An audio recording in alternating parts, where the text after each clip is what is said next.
กราบทักทายสบายดีพ่อแม่พี่น้องเบิดสู่คู่สู่คนสำหรับวันนี้ข่อยกับผ้าเตื้อยเขาให้สีมานอนเทียงให้เก่าของพ่อเฒ่าแต่ว่าวันนี้นี่ก็เป็นวันที่ฝนตกตั้งแต่เช้าบ่เริ่มแรกก็ตั้งแต่มื้อวานนี้ฮอดกลางคืนแล้วก็ฮอดกลางเว้นหรือว่าวันนี้ฝนตกตลอดก็เลยเข้าป่าบ่ได้หาโอกาสมาเบิ่งบรรยากาศอยู่ให้อยู่เทียงให้ของพ่อเฒ่าอันนี้แล้วเฮาก็สิบ่อะไรจะหางแต่ทุกคนที่ตามเบิ่งที่ตามส้มกับพวกเฮาได้ในค่ำคืนนี้ว่าเฮามีการเคลื่อนไหวแบบใดแน่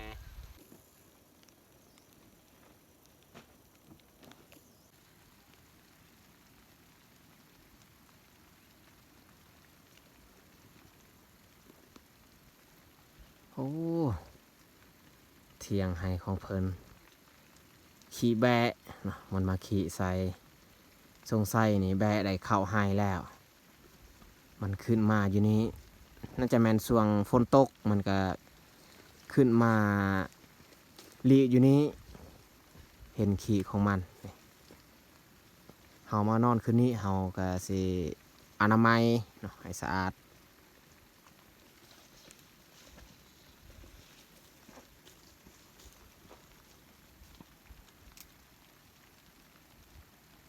โอ้มีแวนนี่แวนแยงข้างเบื้องนี้นี่เขาแอมบ่จำหอดอันหญ้าคาที่เขาเจ้ามุงส่วนเบื้องนั้นนี่แม่นจำเลยเนาะกับผาก3 แผ่นเบื้องนั้นก็บ่จำคือกันเครื่องคล้องที่เขาเจ้าว่าอยู่นี่ก็แม่นแต่พายบัตรเนาะเตื้อยก็เด็ดเอาใบไม้มาปัดขี่แบะออก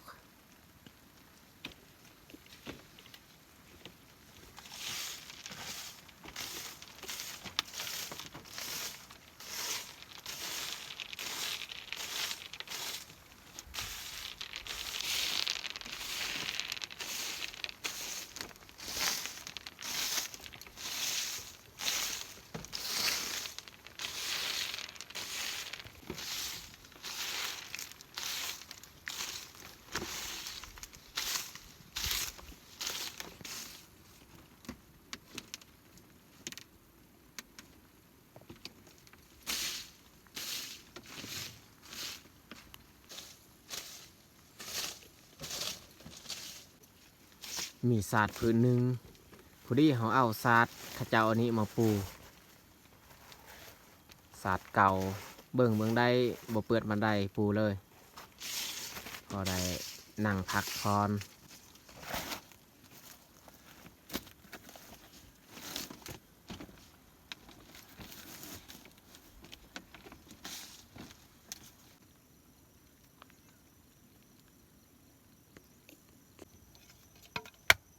มาปุ๊บเนี่ยเขาต้องดังไฟเพราะว่ายุ่งค่อนข้างร้ายส่วงอากาศมืดครึ้มอากาศสีเย็น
หุ้งเข้าไว้ก่อนเมื่อเข้ามันสุกเขาจึงคอยออกไปหาพืชพักตามแคมป์ให้พอได้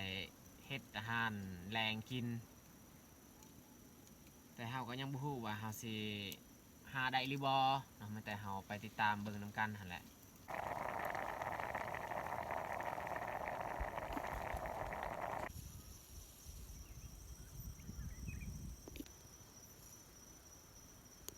เก็บเอาผักนอกพอได้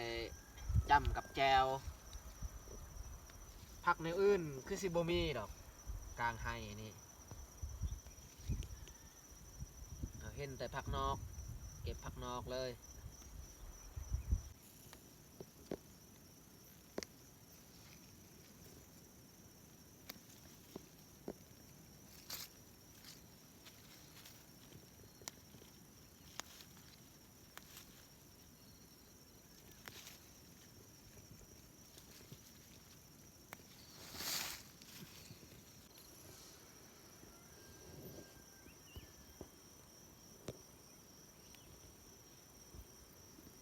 ผักนอกนี่มีลายอยู่แต่ว่ามันบ่งามใบมันน้อย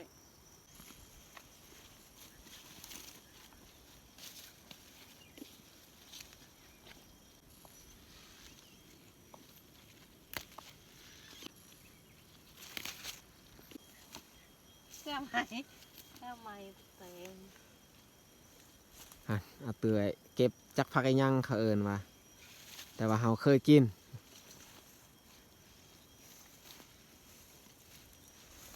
โอ้บอนเหยียบเขาของข้าเจ้านี่ยาวขนาดเพราะว่าแห่งงานผู้เฮ็ดเวียกนี่หลายคน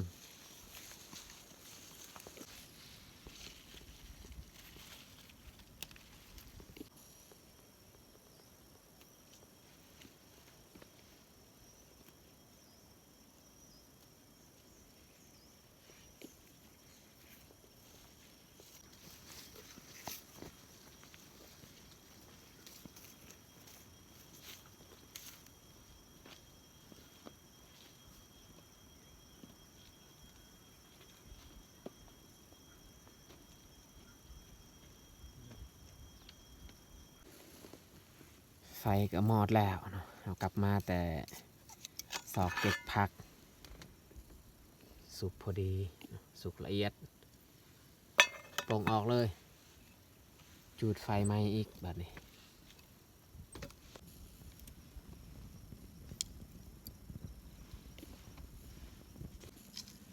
ยอดมันอีกที่เตือยเพิ่นเก็บเมื่อกี้นี่ลวกยอดมันแล้วก็ลวกผักอันนี้อีก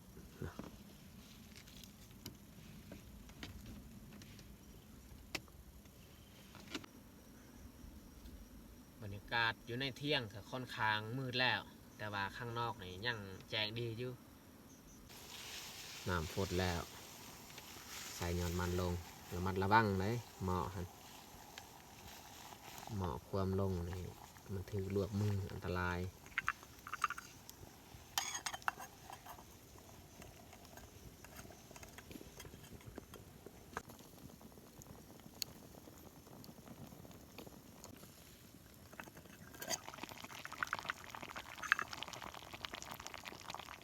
เอาต้มยอดมันจะเปลี่ยนสี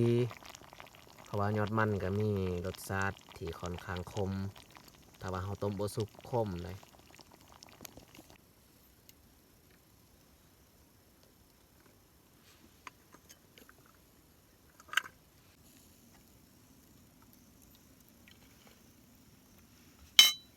น้ำติด ถอกทิ้งเลยอยู่ในเที่ยงก็มืดแล้วไม่แต่เขาสิเปิดไฟเลย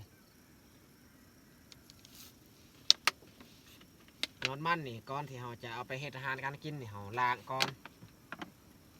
ล้างเท่านึง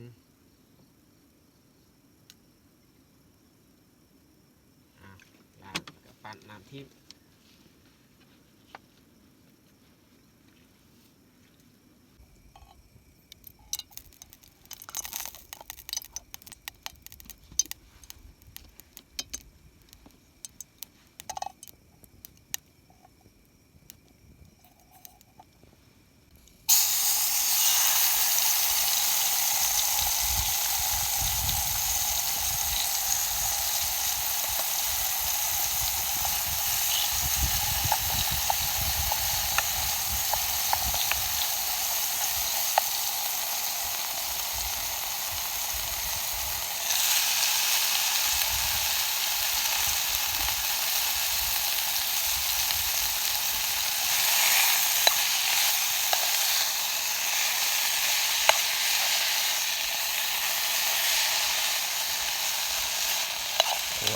มันรู้สึกว่ากลิ่นหอม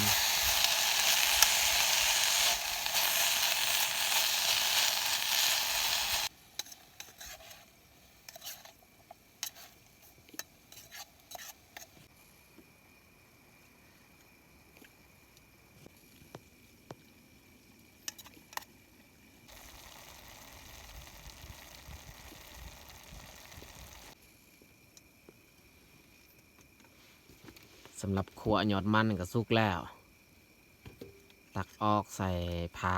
เนาะพาหม้อแล้วก็ต้มต่ออีกผักสนิท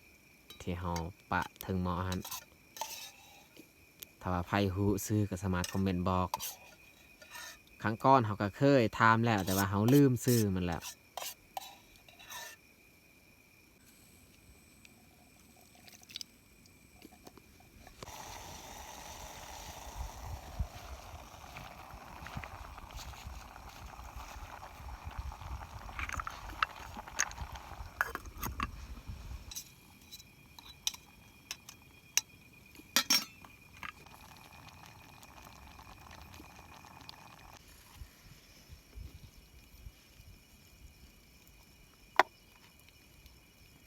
กับข้าวตอนแรงก็ได้แต่ซ้ำนี้แหละทุกคนเลย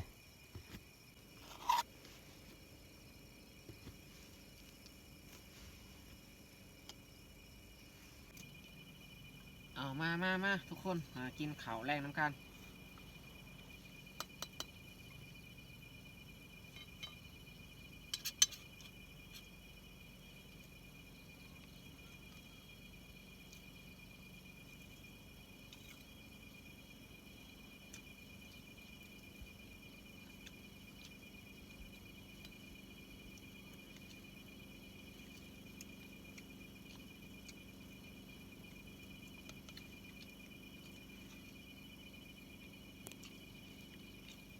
ด้นเห็นบ่ได้กินผักนอก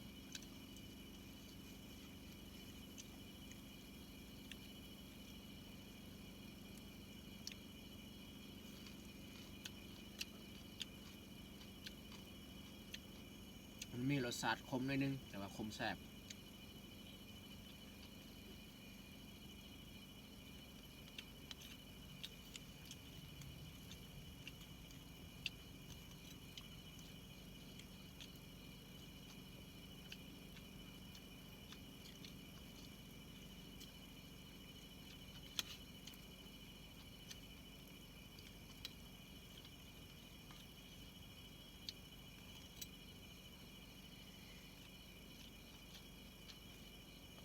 แซ่บบ่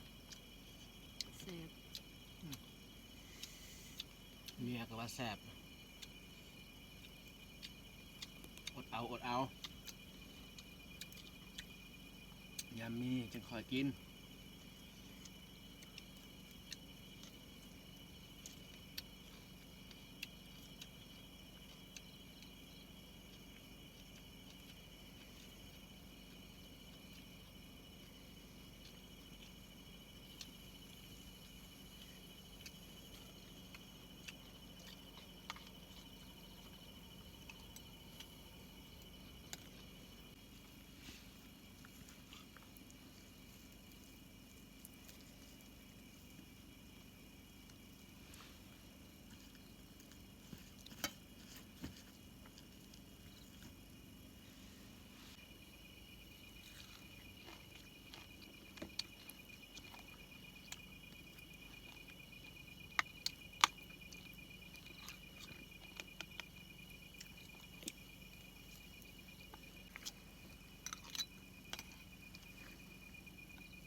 ผักแบบนี้นี่เราต้องกินซุก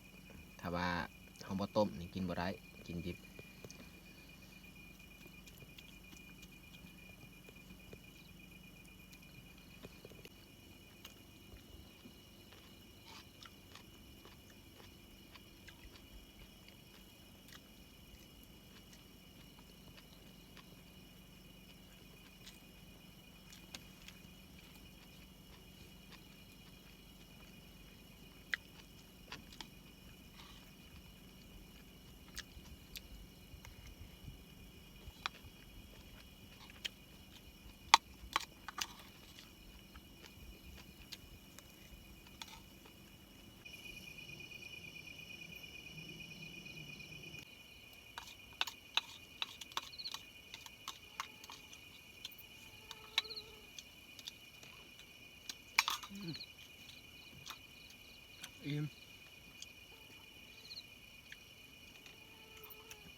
เลยบ่ต้องจงผักนอกเนี่ยเบิดไวเลยผักนอกส่วนผักอันนี้ก็เหลือน้อยนึงผู้ดีกินเบิดเลย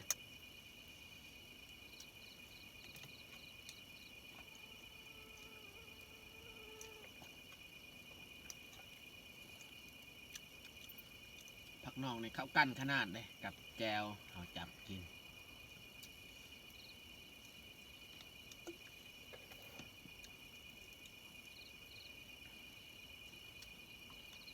พ่อกับแม่นี่มักสุดผักนอก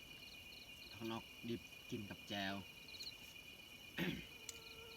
สมัยคอยยังน้อยนี่พ่อมักเก็บผักนอกมากินกับแจวทุกเช้าส่วนเพิ่นไปปาดยอดลำตาวเพิ่นจะเก็บเอาอากาศช่วงนี้ก็เริ่มเย็นแต่ว่าเฮาแปลกสุดนี่แม่นฝนตกนี่แหละเดือน11ก็ยังฝนตก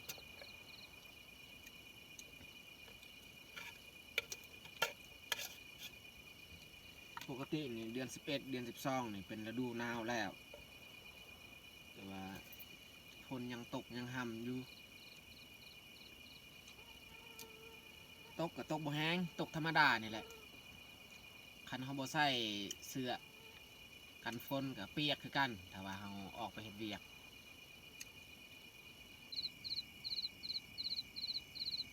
เสียงจิ้งหรีดที่มันฮ้องไก่เทียงแล้วก่อนที่พวกเราจะนอนอยู่นี่เราออกไปเยียงเบิงบริเวณเทียงก่อนย่านว่ามีสัตว์ที่หายแห้งมันมาอยู่ใกล้ๆเราต้องสำรวจเบิงก่อน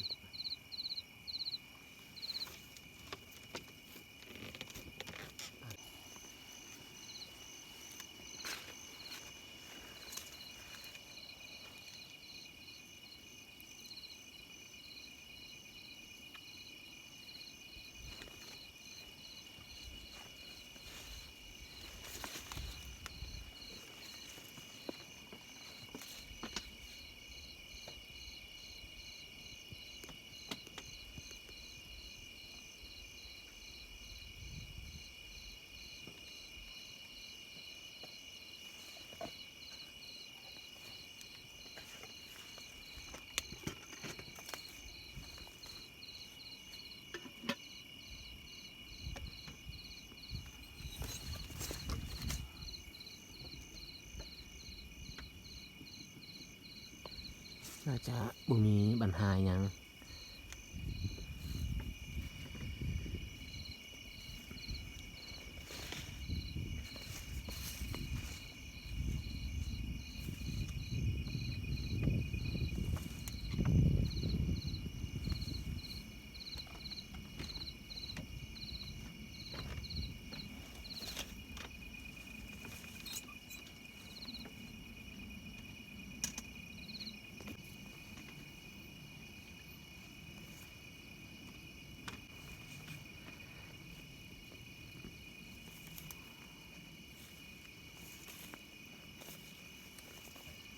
ถือว่าปลอดภัยดีอยู่บ่พบบ่เห็นอิหยังแต่เราสิเข้าไปในเทียงอีก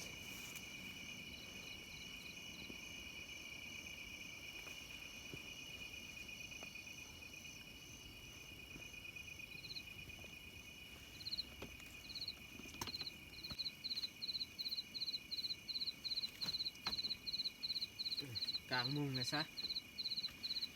เตรียมหลับเตรียมนอน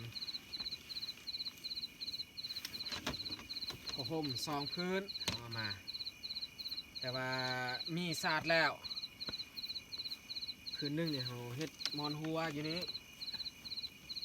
ส่วนอีกพื้นเนี่ยเราปกใส่โต๊ะ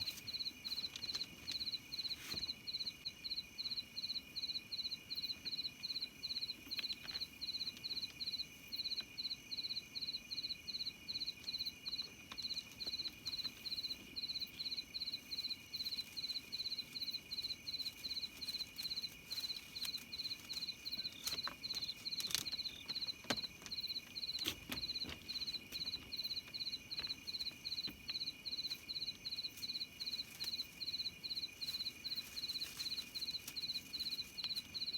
ในมุ้งปลอดภัยบ่ย่านเรื่องยุงยังระบาดนี่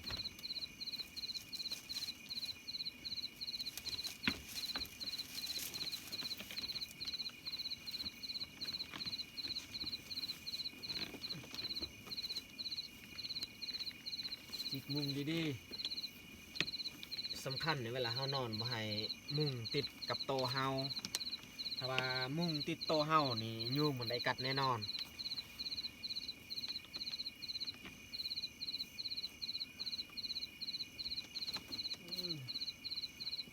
เรียบร้อยเอากลางมุ้ง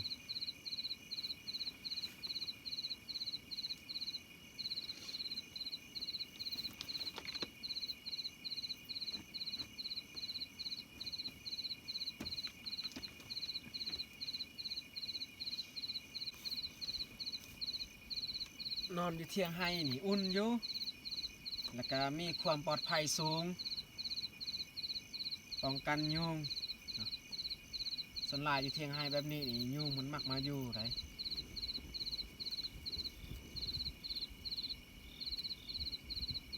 อากาศก็เริ่มเย็นเข้าแล้วแต่ว่าเฮานอน2 คนกับใครแน่นะนอนอุ่นแต่ว่านอนคนเดียวนี่บ่ค่อยอุ่นปานใดถึงว่าพอห่มหน้าก็ตามบ่อุ่นปานใดแต่ว่าช่วงอากาศหนาวมี FC ท่านใดที่แบบว่าตั้งแต่เกิดมาบ่เคยนอนเถียงไห้แบบนี้มีอยู่บ่ตามเฮาคิดก็น่าจะมีอยู่คนที่อยู่ในเมืองนะอยู่เมืองใหญ่เจริญอาจจะบ่ได้สัมผัสวิถีชีวิตแบบนี้ดอกแต่คนที่อยู่บนดอยนะก็อาจจะรู้จักดีนะการนอนเถียงไห้เถียงนาอากาศมันเป็นอย่างไรโอเคทุกคนไม่แต่เฮาสิปิดไฟนะ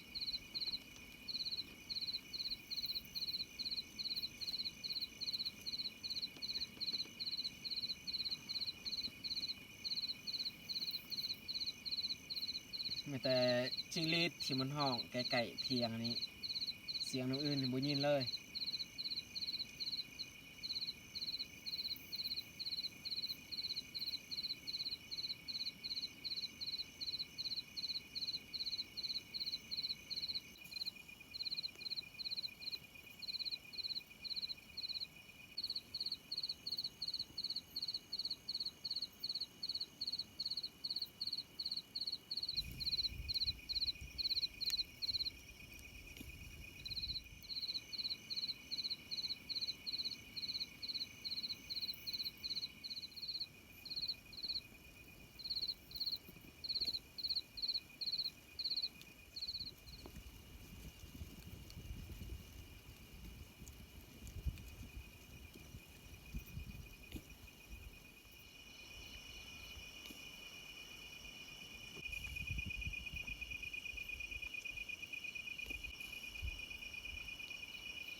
ตื่นแจ้งแล้ว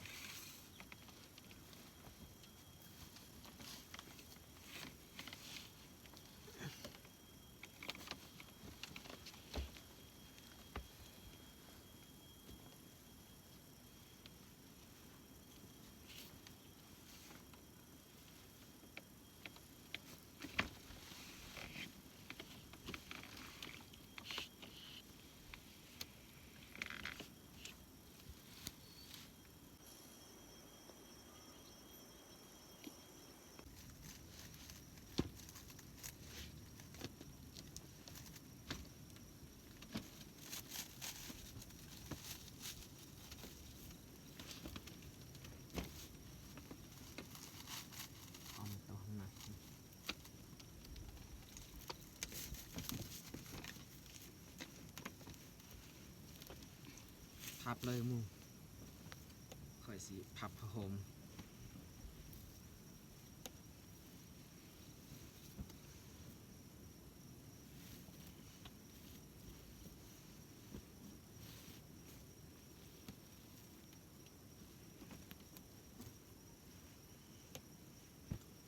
จับกระพามา